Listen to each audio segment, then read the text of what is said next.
Everyone. What I want to discuss with you is regarding that sleep is the foundation of good health. And at the end of my talk, my core message will be that you sleep well and sleep on time. Both the components are important, sleeping well and sleeping on time. This will be my core message. And all the evidence that I will show you will justify my core message that sleep well and sleep on time. I could have taken this talk in two ways, by focusing on sleep disorders, or I focus on sleep at population level. My primary interest nowadays is primary prevention, and I'm very much interested in using sleep to promote good health at population level. So my talk today will focus more at why we need to promote and educate people about sleeping well and sleep on time at population level to have good health, not only at individual level, but making our populations healthy. So I'll be going in this direction rather than focusing on specific sleep disorders, which can be a focus of future talk. Now, let me start with this. First of all, ask yourself one question. Do you or you know someone who own a smartwatch and track their 10,000 steps every day or most days? And once you ask this, answer this question, next question you need to answer is, why do you do that? Most of us have the watches, and many of us or many of known to us, they track their 10,000 steps. But why do we do that?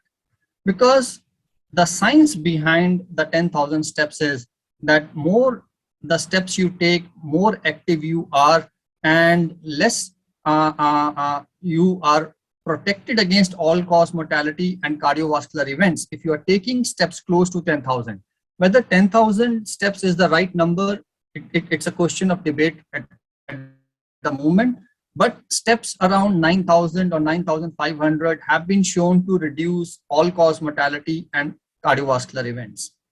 The point I am trying to make is that more steps are good for your heart and metabolic health. Science have shown that. Most of us try to take 10,000 steps knowing at the back of our mind that it's good for our heart. We pay attention to number of steps. We never measure anything relating to our cardiac function when we are taking steps. We have faith in science that science have shown taking 10,000 steps and is going to protect my heart. That's all we are focusing ourselves on. But we need to ask one more question here. Are 10,000 steps enough for a healthy heart or overall health? You must have seen nowadays young celebrities, they have heart attacks and they die of that.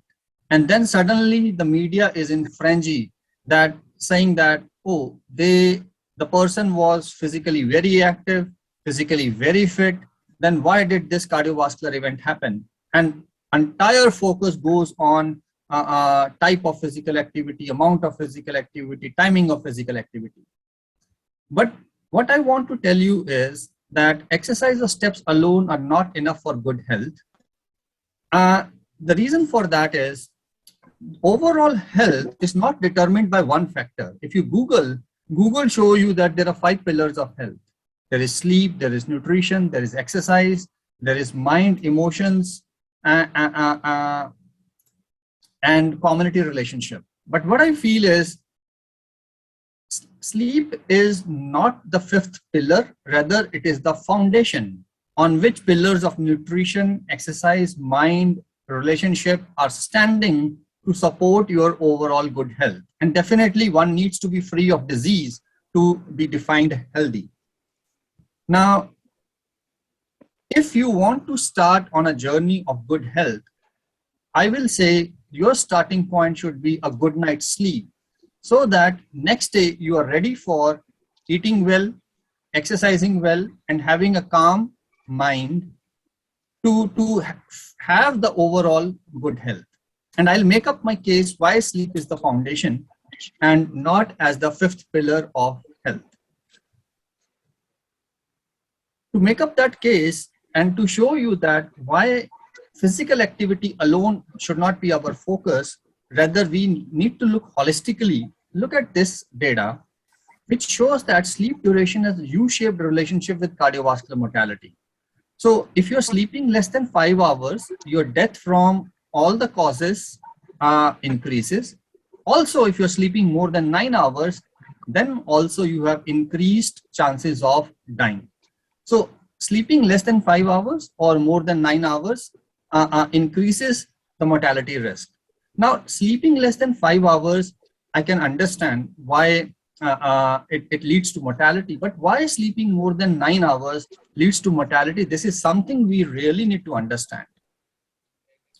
If you look at the data, when I digged into this question, why sleeping more than 9 hours is bad, there was a hint that association between long sleep duration and death might be partly explained by comorbidity with low physical activity. And in this case, what they showed was cancer patients who are sleeping more than 8 hours, they have higher hazard ratio of dying if they have low physical activity. Means they are sleeping longer, they have higher chances of dying due to low physical activity. This is a very interesting insight that people with cancer who are sleeping more, they have less time for physical activity, and that is contributing to the increased mortality. If I learn something from this, this is what I learned. Sleep and physical activity, they are part of 24-hour day. Sleeping more time, spending more time in one activity will take time away from other activity. And that is not good. We need to have a balance of both. See here what happens. If you are sleeping less than 6 hours and you are having low physical activity, that is less than 450 metabolic equivalents minute, then you have higher chances of all-cause mortality. Also, you have higher chances of cardiovascular mortality if you are sleeping less than 6 hours and you are having low physical activity. Now, as part of our traditional medical advice to people for a good health, we usually tell them about do exercise, do eat well, healthy foods, moderate alcohol consumption if at all required, otherwise stop it, and stop smoking. These are our 4 general advices. And definitely the data have shown that these 4 things, if somebody follow, definitely they lead a more healthier life than somebody who's not following this. Now, in this study, what they did was, in addition to these 4 factors, exercise, good nutrition, moderate alcohol consumption, and stop smoking, they added component of sleep also into it. And what they found was sufficient sleep and adherence to all 4 traditional healthy lifestyle factors, that is exercise, good nutrition, moderate alcohol consumption, and stop smoking. By just adding sufficient sleep duration to these 4, there was further decrease in the risk of cardiovascular death by almost 20%. Now, this data means that in the clinics, not only we need to pay attention to these 4 traditional lifestyle factors, we need to pay attention whether the person is sleeping enough or not. And we really, as clinicians, need to do that, because recent data shows that over the last 20 years, 40% of the population have changed their sleep duration. And those people who changed their sleep duration, out of that, 43% became short sleepers. That is, they are sleeping less than 6 hours. Now, this data is worrisome. Why? Because if somebody is changing their sleep duration and making it short, it means they are staying awake for longer time. Because in your life, either you are awake or you are sleeping. So if you are sleeping less, your awake time is going to increase. Now, this brings me to a very important question, that if people are decreasing their sleep time and they are staying awake longer, what are they doing during their wake time? And what we found was, I'll come to that question, but if you're replacing your sleep with sedentary time, it is associated with less favorable cardiometabolic health. All the indices, your BMI, your systolic blood pressure, your diastolic blood pressure, risk of metabolic syndrome, your glycated hemoglobin, and apolipoprotein B or A1 levels. That is why now what we have done is we are moving towards a direction of combining sleep and physical activity into profiles. And what the most latest publication I've come up with is there are 4 activity and sleep patterns. That is very active good sleepers defined by these parameters, moderately active good sleeper defined by these parameters, inactive good sleepers defined by these parameters, and inactive poor sleepers. Out of these 4 profiles, the inactive poor sleepers, they are more prone to cardiovascular disease. So if in the clinic we start paying attention to our patients, that whether they are in which profile they are falling based on these criteria, you will be in a much better position to judge what is the risk of cardiovascular mortality in your patients. It leads me to the point that both sleep and physical activity as part of 24-hour day need to be monitored for good health. Sleep and physical activity needs to be monitored regularly on daily basis. Now, to understand the importance of this, that why sleep and both physical activity should be paid attention to, you need to listen to a small story. Our ancestors, millions of years ago, they lived in jungles, and the only source of light at night they had was this moonlight. No artificial light was available to them. So at night they will rest, go to sleep, only getting exposed to moonlight. And during daytime they will be moving around when they are awake in the jungles, in the open areas, for looking for water, looking for food, and they were exposed to a good amount of sunlight. So our ancestors, during the daytime when they were awake, they were moving all the time, that is physical activity was involved. And when at night under moonlight, they were sleeping all the time. Now this timed exposure of light and darkness helped entrain a system in our body which is called circadian system, whose master clock is suprachiasmatic nucleus, who receives the light through entering through the eye and gets the signal that it's daytime, and then it sends signals to different parts of the brain and different parts of the body to set rhythms in our body. What you need to remember is the latest understanding is that not only this master clock suprachiasmatic nucleus, rather each and every organ and cell of your body, they have a clock in it. And suprachiasmatic nucleus influences that clock so that all the clocks are synchronized. They are doing the same thing. Like if it is daytime, they are active for daytime activities. If it is nighttime, they are relaxing and shutting down their functions. Now this suprachiasmatic nucleus can influence the clocks in your heart, your intestinal GI system, your muscles, your adipose tissue, adrenals, kidney. It can influence every clock of your body. Also, these clocks in the peripheral system can influence your central clock, that is suprachiasmatic nucleus. So they are interrelated. And 2 strong stimulus for setting the clocks, one is the light and the darkness, and other is the food.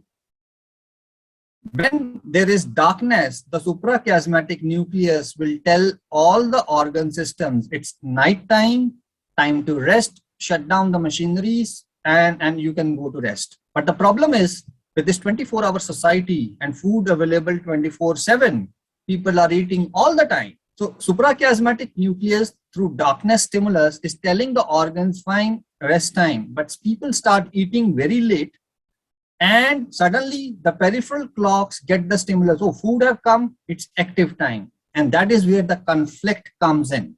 That central clock is telling it's night time because there is darkness. Whereas peripheral clocks are getting the signal from the food that it is active time.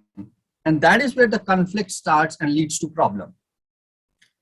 And my dear friends, this has happened over millions of years, this synchronization between central and peripheral clocks. For our ancestors, food was not available 24/7. They'll eat during daytime and they'll sleep at nighttime.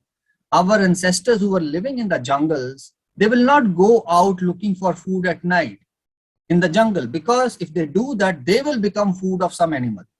So our ancestors were not predisposed to this 24/7 food. As a result, there was very good synchronization between the central clock and the peripheral clocks, which we have disrupted now with 24/7 food habits and no timings on our food. Now, master clock, it also causes one thing. It releases melatonin in your body, and this melatonin, when the darkness comes, the melatonin is released and puts you to sleep. And due to this timely exposure of light and darkness, there are certain rhythms which have been established in a body. That is, certain things happen at certain times. Our body is used to that. And if we disrupt the exposure of our light and darkness, or we disrupt the sleep, a lot of these rhythms, they go haywire and your body is no longer in a balanced state. So what happened? Our ancestors were living a fantastic synchronized life between the darkness and the light, between the master clock and the peripheral clocks. But then artificial light in the form of fire came. And this is when the first time at night they got exposed to artificial light. Story didn't end here. Thomas Edison changed everything forever. He invented bulb, and our societies became 24/7 societies because of the invention of bulb.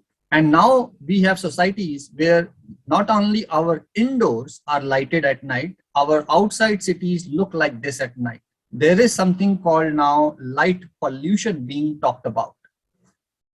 Story did not stop here. Steve Jobs invented iPhone, and thanks to Steve Jobs, even if I switch off my bulb, I have reached a state where source of light is still in my hands and I am getting a signal into my brain that it is light. And this light can be harmful. These gadgets can be harmful. I'll show you data for that as we move forward. Now, we have reached this stage and I feel this quote very appropriate. Our sleep is competing against these movie channels, Netflix, Amazon, and name. There is a plethora of these movie channels. Pharmaceuticals are biggest competitor for exercise. Coca-Cola is biggest competitor for water. And remember, sleep, exercise, and water are the building blocks to a healthier body. They all are free. You can sleep at your free will. You don't have to pay for it. You can exercise. You don't have to pay for it. You can drink water. In most of the circumstances, you don't have to pay for it. And what we are doing, we are sacrificing our sleep by paying money to binge watch. We are sacrificing exercise by paying money for supplements to pharmaceutical companies. We are paying money to drink cola drinks to predispose ourselves to metabolic syndrome. And this is what we have done to our overall health. We are doing it ourselves by paying money. And this is something we really need to understand. Do we want to go in this direction?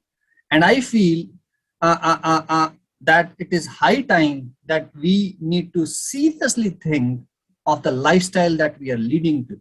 Because if your foundation is gone, just imagine if you are not slept for one day, next morning you don't want to exercise, rather want to go back to sleep. Your mind is irritated, you cannot focus much, and you don't make healthy food choices, and we have data for that. And if your mind is not relaxed, it's irritable, it is going to have an influence on relationships, whether professional or whether personal. So you don't need this foundation to collapse. And we as a society are doing it by paying money for wrong choices and destroying the very foundation on which our health is standing. Remember, sleep is a universal phenomenon. Many people say that it is a mistake. Nature have done a mistake to retain sleep. There is an argument going like that. But I don't agree to that, because sleep is not only seen in human beings, it is seen across different species. And if it does not serve any function, I don't think so nature would have retained it. When we sleep, we basically are not aware of our environment. We reduce the mobility and muscular activity, and there is partial or complete cessation of voluntary behavior and awareness of the self in the environment. And out of this, every morning we wake up. And by sleeping 8 to 9 hours, we spend almost 1/3 of our lifetime in this beautiful state of sleep. When you're sleeping, what you need to know, there are two types of sleep you will go in. Non-rapid eye movement sleep, which have got 3 substages, N1, N2, N3, and rapid eye movement sleep, which have got no substage. And my dear friends, whenever you sleep, there's a sleep cycle. That is, you enter in non-REM sleep first, you go in N1, you go in N2, then you spend some time in N3, then you go into REM.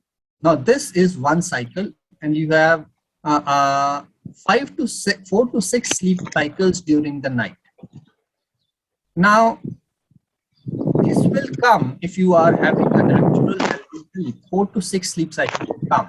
You see, there is a lot of N3 sleep that is coming in the first half of the night, and REM sleep is increasing towards the morning.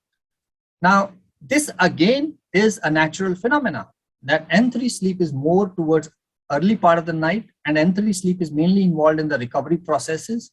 So we need it immediately when we go to sleep. Once the body is recovering, we don't need much of N3 sleep. That is why towards later part of the morning, not enough N3 sleep is there. Rather, we start going into REM sleep, which is preparing us for other functions. For anybody who is sleeping healthy, they spend 75 to 80% of the time in non-REM sleep and 20 to 25% of the time in REM sleep. And out of 75 to 80% of the time in non-REM, people spend 3 to 8% of the time in N1, 45 to 55% of the time in N2, and 15 to 20% of the time in N3. Now, this is generated by your brain. Now, one thing I want to tell you, I've seen many patients who try to control these numbers, because most of the people are using those smart watches nowadays, which comment upon the sleep in the morning. And many people, without understanding how sleep is generated and how you progress through sleep, they just Google and say, oh, N3 sleep is very restorative, deep sleep, I should take more of it. And they will try to increase this 15 to 20% to like 30%, 40%, which is practically not possible. They don't understand this. And when they don't see their N3 sleep increasing, then they are worried that something is wrong with the body. They don't understand that brain is generating these stages in this particular proportion.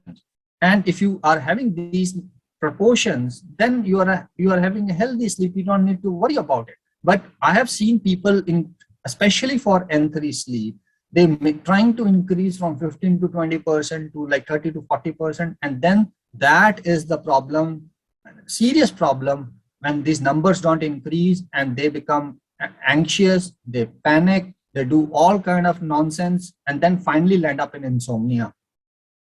So that disorder has been called now orthosomnia. So please keep in mind, as long as your patients or your relatives have this proportion of distribution of REM and non-REM, they are having a healthy sleep architecture. Also keep in mind, clinically, not only we pay attention to these stages, we pay attention to a lot of other things. And let me take you through a small journey during the night. What happens? Whenever somebody is sleepy, they go to bed, they will lie in the bed. And at a particular time, they switch off the light, and then they will say, okay, now I'm going to sleep. They will take some time, and finally they will fall asleep. In the middle of the night, they might wake up to go to toilet, or may not wake up at all. They may sleep throughout the night. And then in the morning, they wake up, they may lie down in the bed for some time and finally get out of the bed. Now, when we are studying somebody in the sleep lab, we do pay attention to sleep stages and sleep cycles, but we also pay attention to when did sleep onset happen, how much time patient took to fall asleep, which is called sleep onset latency. How much time patient slept, that is the total sleep time. How much time patient was awake, that is the total wake time. How many times patient woke up during the night. And all these factors are also taken into consideration to comment upon the quality of the sleep for the person. Now, what good sleep quality mean? Let me tell you a couple of things. Fact, everyone does not fall asleep immediately on getting into bed. And many patients are worried about this. Oh, I lie down in bed, but I don't fall asleep immediately. Nobody does that, because everybody takes around 0 to 30 minutes to fall asleep. Everyone does not sleep without waking up. 0 to 1 awakenings of more than 5 minutes are normal. But if you do not spend more than 10 to 20 minutes awake in the night, that's normal. So some amount of awakening can come. You don't have to worry about if you're waking up 0 to 1 times. Everyone does not sleep all the time they are in bed. So people think that as long as I'm in bed, I should be sleeping all the time. That is practically not possible, because most of the people have a sleep efficiency of 85 to 90%, which is considered normal. That means out of the time you spend in bed, out of that time, 85 to 90% of that time you should be sleeping. If that is the case, that is good enough. And another thing, please keep in mind is everyone does not need the same amount of sleep. Nowadays, this internet is throwing a number that you need 7 to 9 hours of sleep. You should sleep 8 hours. Please, that is no magic number. Everyone needs different amount of sleep. What needs to be done is we need to determine that how much sleep each person needs. That 7 to 9 hours or 8-hour number is a consensus number.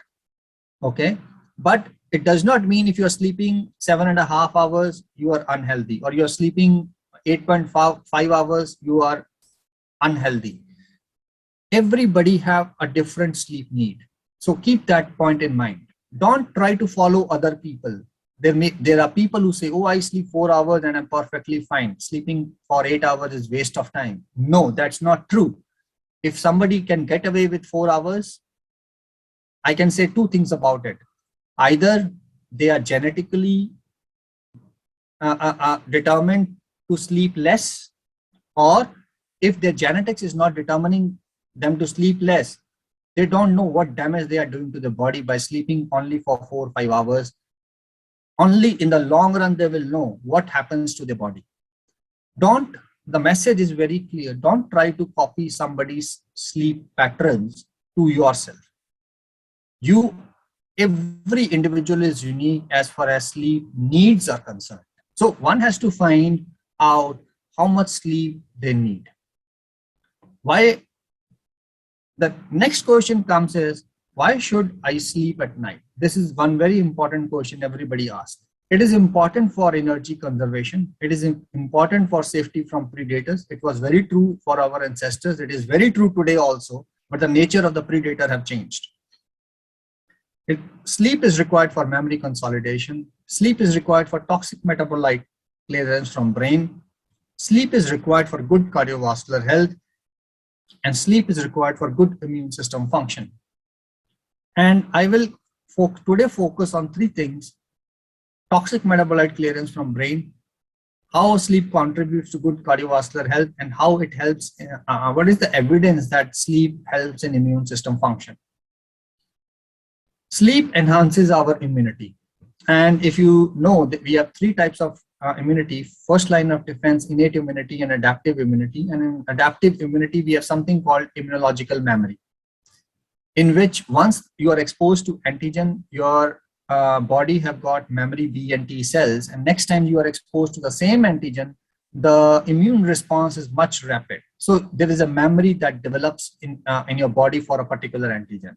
And N3 sleep has been shown to consolidate immune response to infection. That is, that immunological memory have got, just like your memory, 3 things: encoding, consolidation, and recall. Just like your brain memory have, immunological memory also have got these 3 components. And your N3 sleep, spending 15 to 20% of the time in N3 sleep, allows for consolidation of the immune response, which allows for good recall later on whenever you are exposed to the antigen. Also, sleep plays a very important role in vaccination, and it has been shown, like in HPS antigen response, people who are sleeping less than 6 hours, they have less antibody response as compared to people who are sleeping for more than 7 hours. And people who are sleeping for less than 6 hours, they're less protected clinically as compared to people who are sleeping for more than 7 hours. So the response to vaccination is much better, and you're much more clinically protected if you are sleeping an adequate amount of sleep. Also, this is the most recent study that published last year, which showed that shorter sleep duration, that is sleeping less than 6 hours, on 2 nights before the vaccination predicted fewer antibodies 1 and 4 months later. Now, based on this data, American Academy of Sleep Medicine, they recommended following before and after immunization for good night's sleep. And this was right in the middle of the coronavirus pandemic. This recommendations came that at least 2 nights before vaccination and on the night of vaccination, try to have adequate amount of sleep and a good quality night of sleep. And to do that, you should have a fixed bedtime and morning routine. You should have ensured the bedroom is space for sleep only. Do not get exposed to the blue light from these gadgets. Limit alcohol, caffeine, and large meals before bedtime. And please sleep well 2 nights before and on the night of vaccination. And it was right in the middle of the COVID pandemic.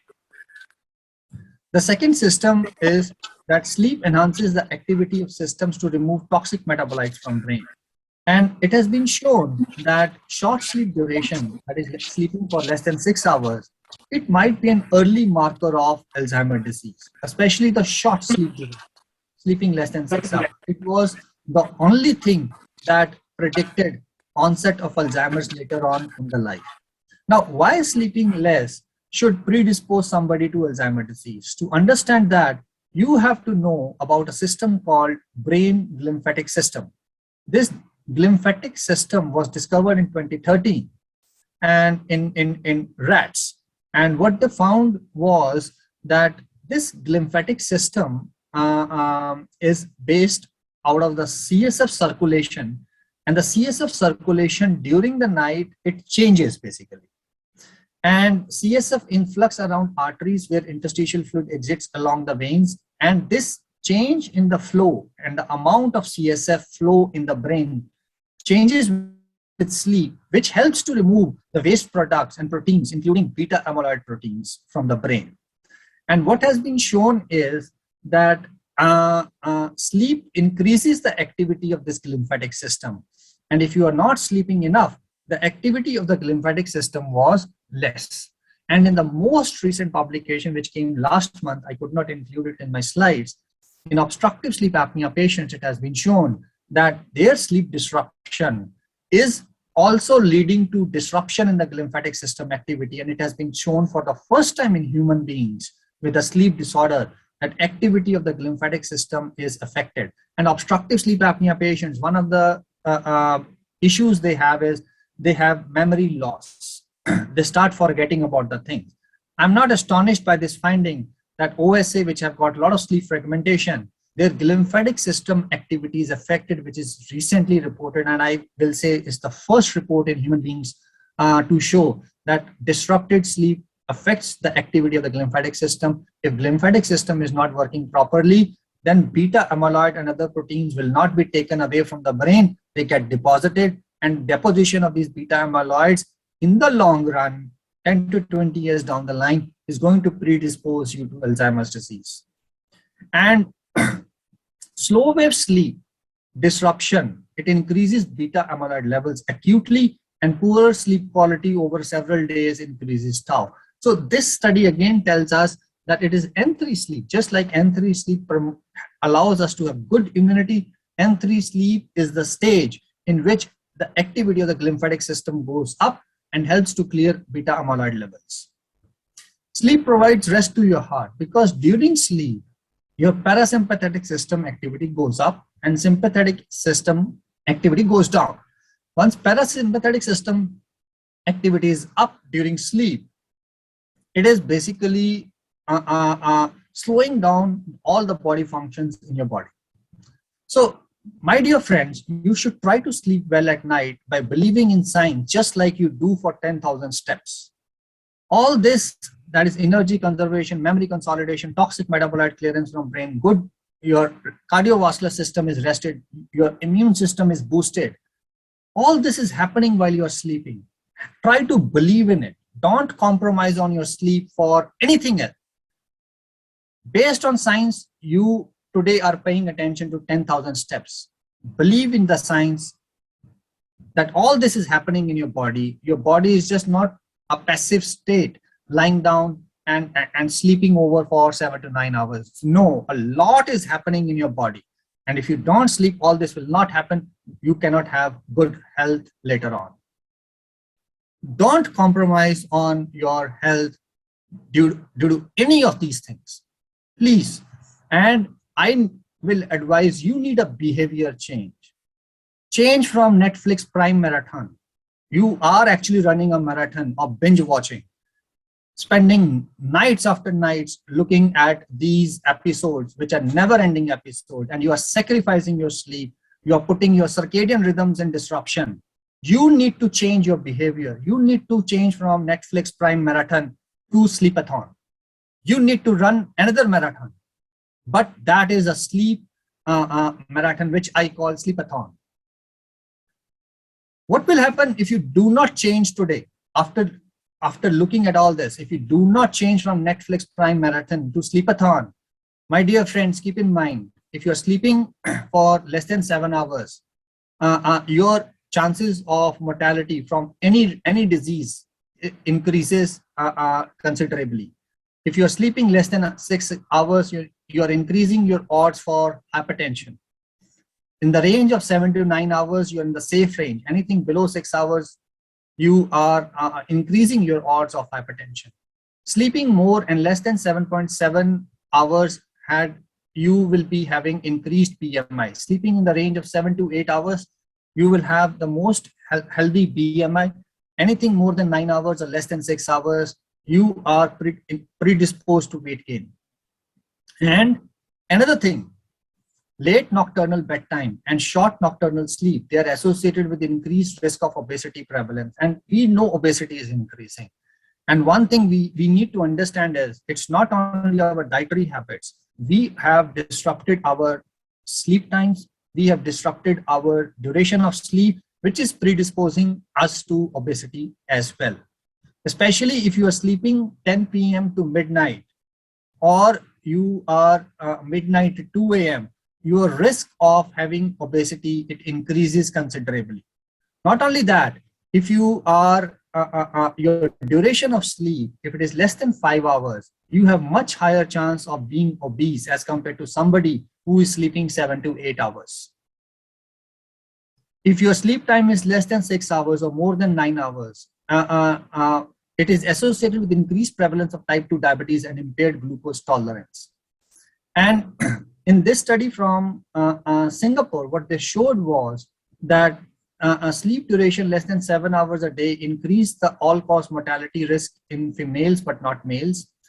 Sleep 7 to 8 hours every day is recommended. And another study from Singapore showed that persistent short sleep of less than 5 hours or long sleep of 9 hours or increasing sleep duration in late adulthood was associated with increased risk of all-cause mortality, especially from cardiovascular causes. And the message is very simple. You need an adequate amount of sleep, and you don't need to change your sleep schedule. That is another thing. Today, if you are sleeping anything between, let's say 7 to 9 hours, you need to stick to that schedule. You need to stick to that timing. You don't need to change those timings at all in your life. And what we have seen is that sleep deprivation, it leads to obesity and through different factors. It alters the leptin ghrelin levels. It increases the opportunity to eat. Just imagine if you're staying up watching Netflix and binge watching, you are binge eating also in the middle of the night. Altered thermoregulation, increased fatigue leading to obesity. And to top it up, this media use is also leading to sleep deprivation. Not only sleep deprivation, this media use is also contributing to all these factors leading to obesity. We are in the middle of a vicious cycle. And if we don't break it, it's very difficult to come out of this obesity pandemic. And World Sleep Society have recognized that one of the modifiable risk factors for obesity is short sleep duration. We need to change it. Now, let me tell you, you might be thinking, okay, I will change my sleep duration. Not only duration is important, your circadian timing is also important.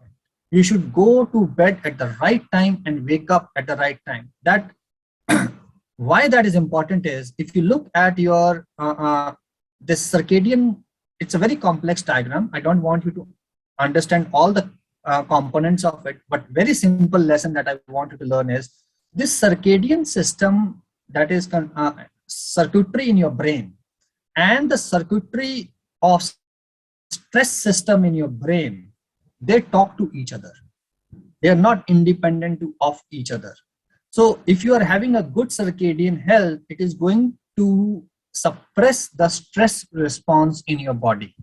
And if your circadian rhythms are not healthy, they are going to exacerbate the stress response in your body. Very simple. Circadian system upregulates the stress system before the organism's active phase, and the circadian system turns it down again for resting and restorative phases. That is, if you are waking up at the right time in the morning, your circadian system will just increase the activity of stress system so that your wakefulness activities are taken care of. And at night, it will shut it down or bring it to low levels so that you can rest and restore yourselves. Now, keep in mind, both the circadian and stress systems, they are influenced by genetics. And why I say that is very important, because genetics can load the gun. That is your bad genes. So they are there in your body, but they cannot express themselves. That is, like gun cannot fire a bullet if trigger is not pulled. Similarly, your bad genes cannot express themselves unless some trigger comes in. And in our case, the bad genes trigger is pulled by the lifestyle. Which lifestyle? This lifestyle. By compromising on sleep, by disrupting our circadian rhythms, we pull the trigger, and then those bad genes get a chance to express themselves. Because when you expose yourself to these gadgets at night, blue light coming out of them, it leads to inhibition of the melatonin secretion. And this is a beautiful study which have clearly shown that light in the blue wavelength coming from smartphone, tablet, and computer, it suppresses the melatonin production.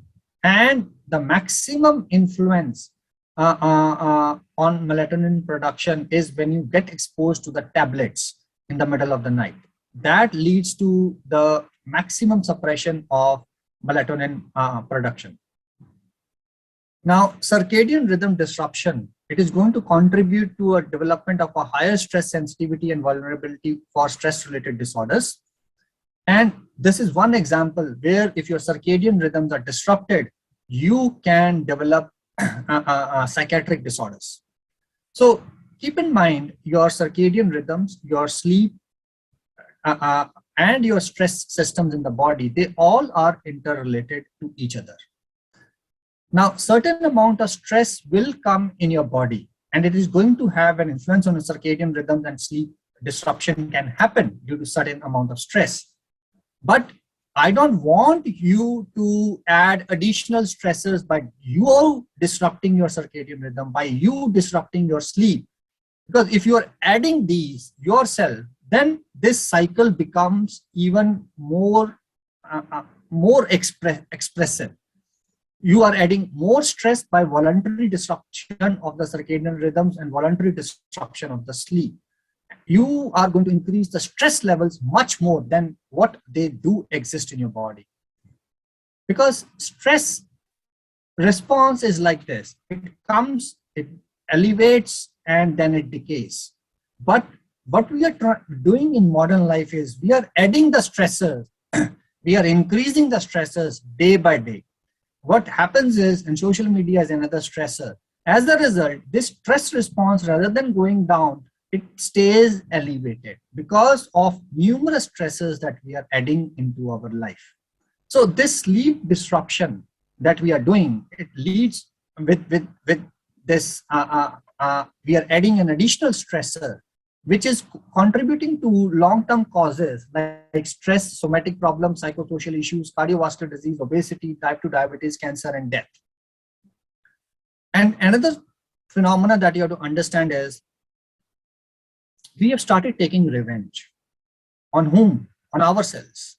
That phenomena is called revenge bedtime procrastination. At the end of the day, when we lie down in the bed, first thing we do is nowadays we take up the mobile phone and say, this is my time. I'll catch up on the social media. I'll binge watch, and this is my time. You are taking revenge on your bedtime by procrastinating, by delaying your bedtime. You are sacrificing your sleep.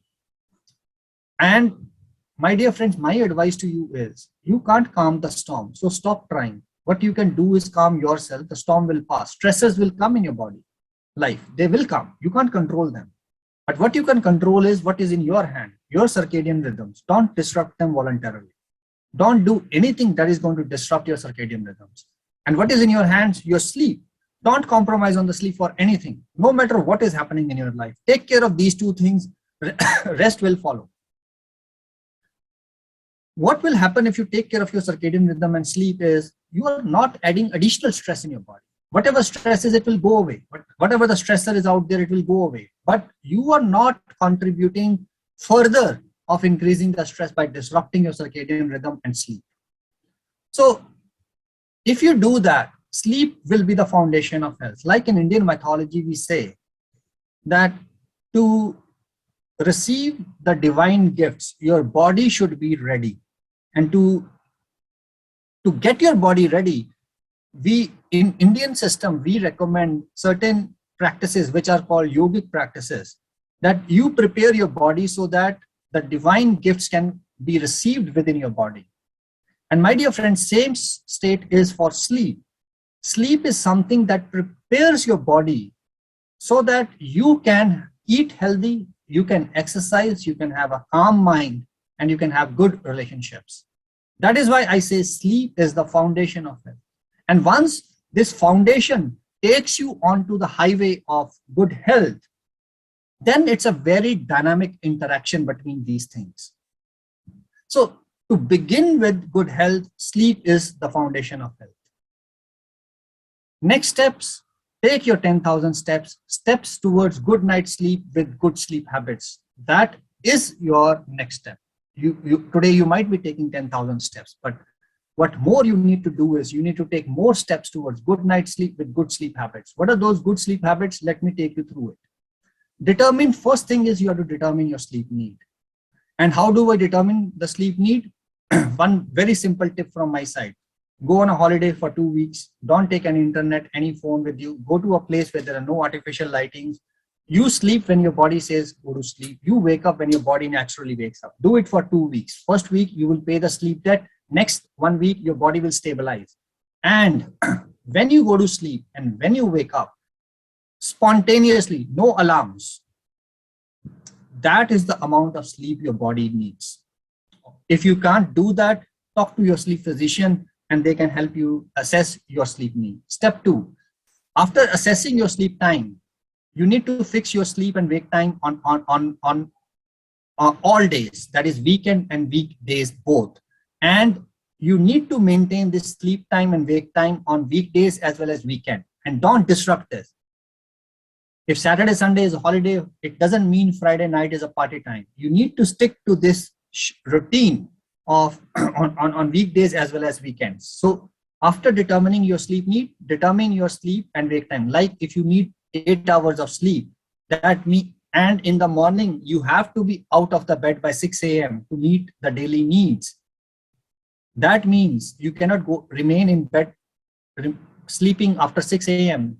and you need 8 hours of sleep. That means your bedtime should be definitely between 9:30 to 10 a.m. because you will take 10 to 20 minutes to fall asleep and you need 8 hours. So by 10 o'clock, you should be sleeping so that your body can get 8 hours of sleep. This exercise has to be done by yourself. And when patients come to your clinic, you have to do this exercise for your patients. Avoid bright light at night, especially from smart devices, because it is going to have an influence on melatonin. Also, these smart devices keep you engaged and keep you mentally active, again, that is not good for your sleep. How to avoid bright light? Simple thing. Nowadays, every bedroom have got a TV in it. Throw the TV out.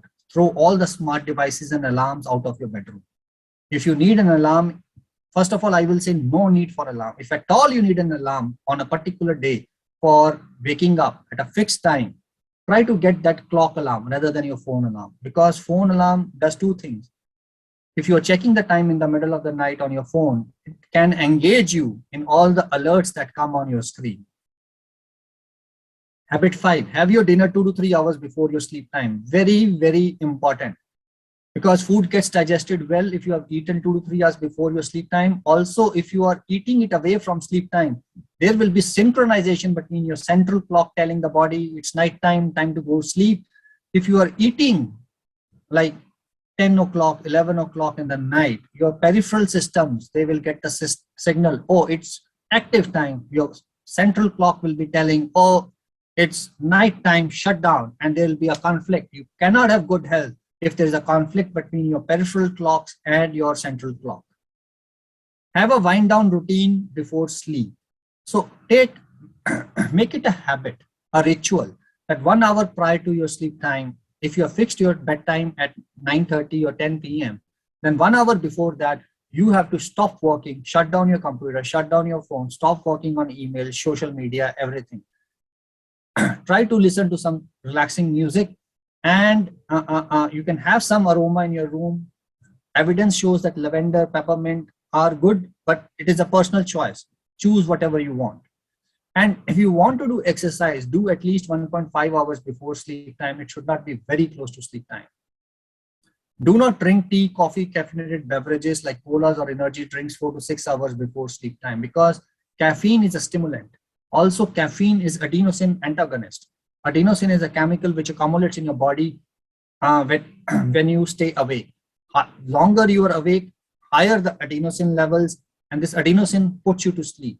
Caffeine is adenosine antagonist. It antagonizes the adenosine. So all the levels of adenosine that are built, caffeine antagonizes that, and it will not allow you to sleep. But keep in mind, this advice can vary from one person to another, because some people are very sensitive to the effects of caffeine. Some people are very resistant to caffeine. They will say, oh, I can drink coffee just before sleep and still I am able to sleep. Those are individual metabolic differences as far as how caffeine is metabolized in the body. So again, you have to keep into consideration this individual variation when you're giving this advice. And don't be astonished that somebody can drink coffee and still go to sleep. Their metabolism is different.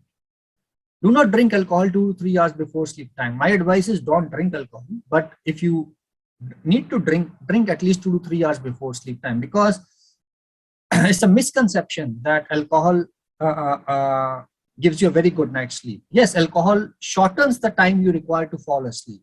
You can quickly fall asleep, but during the night, your sleep cycle, those 4 to 6 sleep cycles, they're disrupted. You will get a lot of slow wave sleep in the first half, and then it may wake you up, and then later part of the night, you will get a lot of REM sleep, which is, and your cycles will be disrupted. It can aggravate obstructive sleep apnea. It can cause more urination, which is again, will wake you up several times and disrupt your sleep. And alcohol also increases the risk of parasomnias. Use your bedroom only for sleeping or intimacy, nothing else. Then only your brain will be tuned that, okay, now I'm going to bed, that means I'm going to sleep. Have a comfortable bedroom environment. There are different comfort features, like you should have low noise levels, proper temperature. I will advise 25 to 30 degrees Celsius. Again, it's a personal choice, up to you. Comfortable pillows, comfortable mattress, well-ventilated room, and make your bed before sleeping and also on waking up. Don't leave your bed in a mess when you wake up. Do make it up, not only before sleeping, but also on waking up. Limit the time you spend awake in bed. If you cannot stay asleep in bed for 15 to 20 minutes, get out of the bed, engage in some quiet activity. Do not switch on the lights. Do not go to social media. Do not watch movies. Just try to read some book which relaxes you, listen to music which relaxes you, sit for a while. When you're drowsy, go back to the bed. So my dear friends, I'll be coming towards end. Take it seriously. Your sleep, exercise, and water, they're the building blocks of your health. Don't sacrifice them for anything. The way the things are being marketed, they are taking away the God's gifts, which are free for your overall good health. Don't disrupt this building. Keep it healthy. Keep your foundation. Save it like any sacred thing. And change your habit to sleepathon. And keep in mind, if despite doing all this, you are having sleep issues, it might be some underlying sleep disorder and time for sleep consultation. My advice to in the end is, want help regarding sleep? This is what I will tell you. Take your 10,000 steps and take your 10,000 steps to sleep. Sleep well and sleep on time. This will really help you. Now, this is my core message. I showed you all the evidence that I believe in to build my case that sleep well and sleeping on time. If any of you get motivated that you want to enter the field of sleep, we have started an academy where we have different courses out there. This is our website, aswseducation.com. Visit it and you can see what all you can learn and what all we can help you. We have written a couple of books to fill the vacuum in the reading material so that people can have easy access and not very costly access to the good study material. And I will encourage you to visit my website and join this Sleepflix. It's free of cost. We are doing one educational webinar per month in this. And my idea of Sleepflix is to bring the latest evidence on topics which are not routinely discussed in conferences, which are not routinely discussed in CMEs, but bring those topics which are very relevant to our daily life, our health, with the latest evidence behind it. So I'll encourage you to register for Sleepflix by visiting our website, aswseducation.com. With this, I stop, and I sincerely hope that you sleep well and sleep on time today. Thank you so much. Over to the organizers. I'm happy to take any questions. We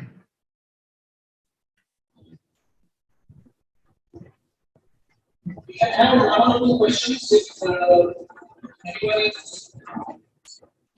Maybe you can post your questions in the chat box.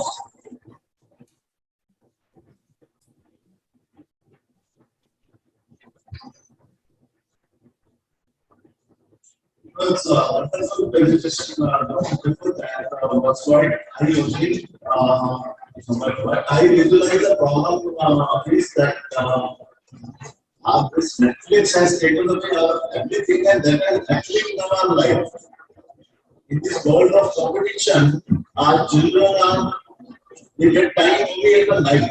Daytime, they are doing some other activities, and the life has become so stressful that sleep is going to be the epidemic. Sleep disorders are going to be the epidemic in the future.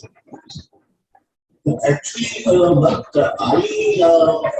I have been observing in the sleep is that whenever you get a time, you just close your eyes.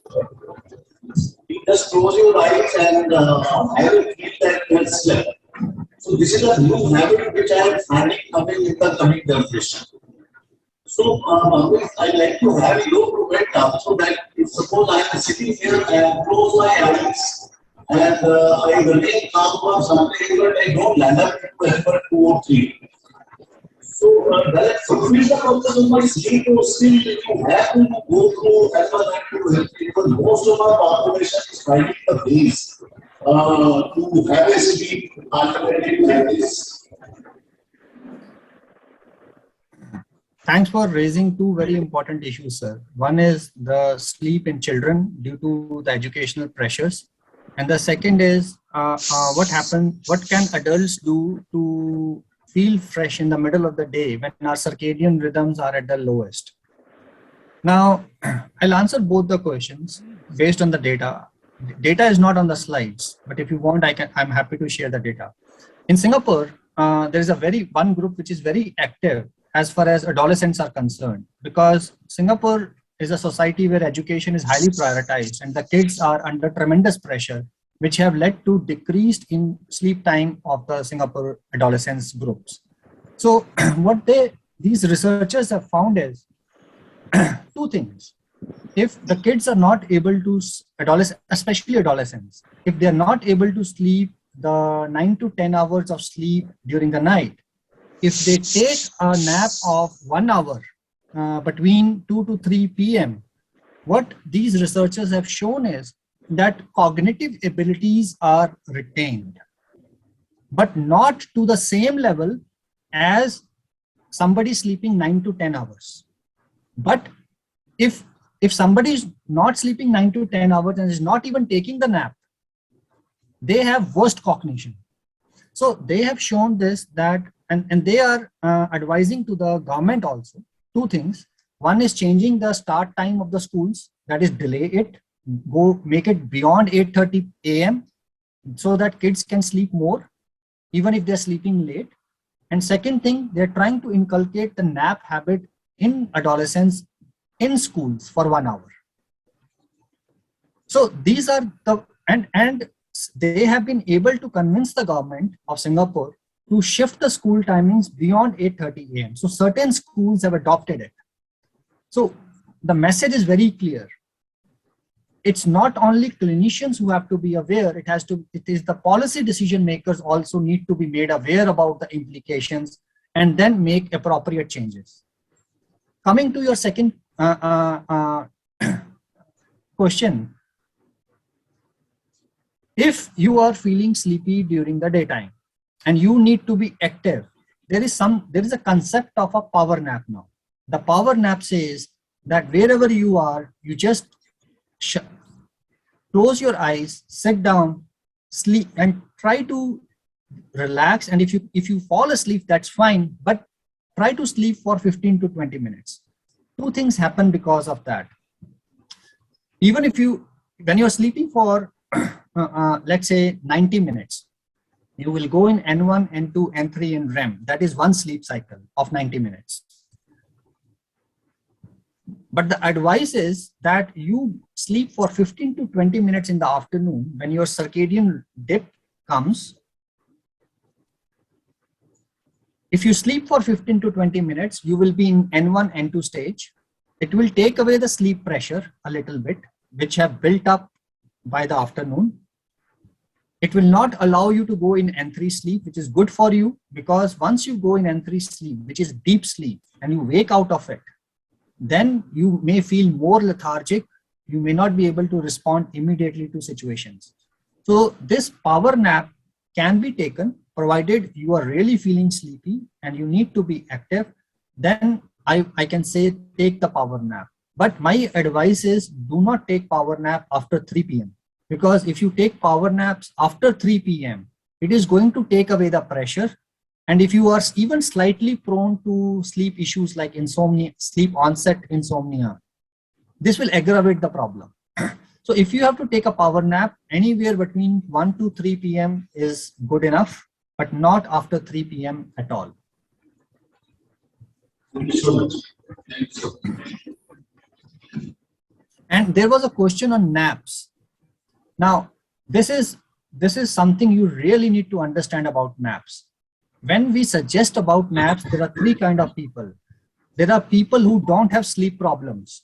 They should not take a nap, and especially after 3 p.m. Don't take a nap.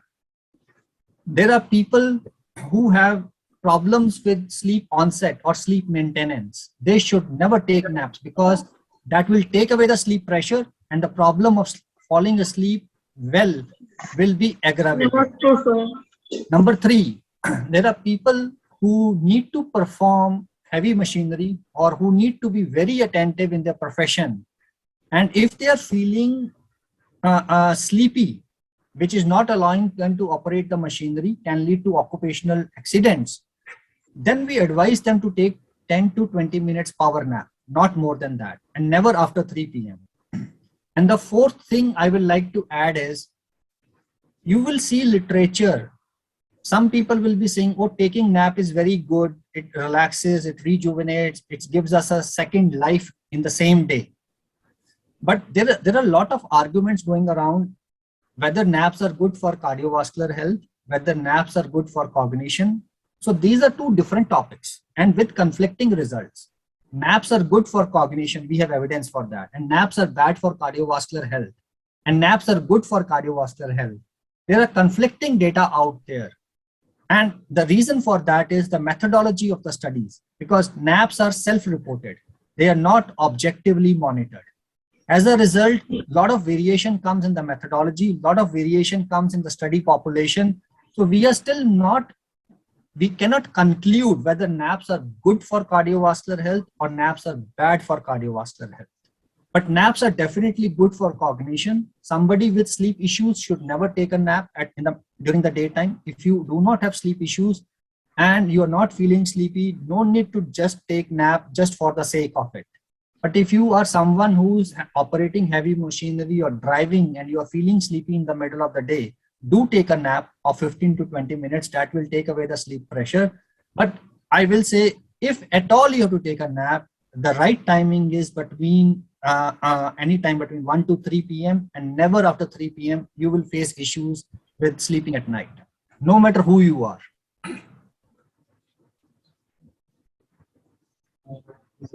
Thank you very much for wonderful, it has been another piece for me. See, I can say a regular or cognitive piece for the sleep. And this is a very relevant topic I started in the beginning only, which relates to first year MBA student, even to the students which we have talked about at the community level.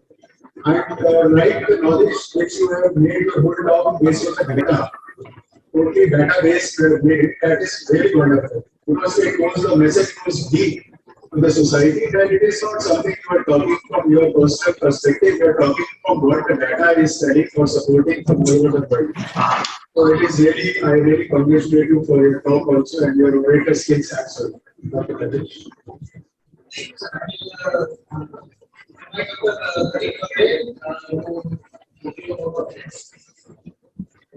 Can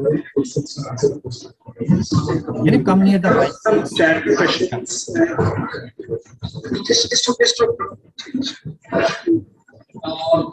I see a lot of questions in the chat box. Considering the time that we have, we will request our speaker to post the answers so that we can share it with our participants. Here we come to the other program, the important ritual, that is Buddha thanks. I immensely thank our speaker, Professor Dr.